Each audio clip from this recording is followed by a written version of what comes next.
দেখতেও সুন্দর, খাইতেও মজা, সেই একটা রেসিপি শেয়ার করতে যাচ্ছি আজকে আপনাদের সামনে।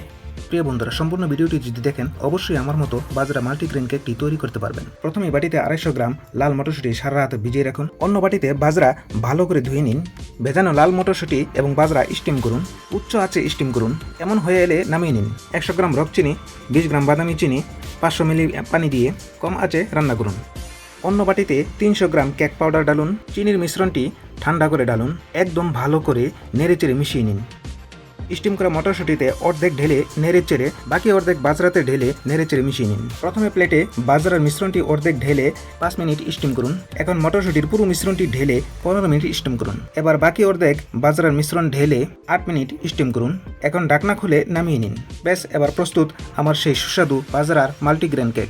বন্ধুরা, বড়ই আশা নিয়ে বলছি, ভিডিওতে লাইক দিয়ে চ্যানেলটা সাবস্ক্রাইব করে দিবেন।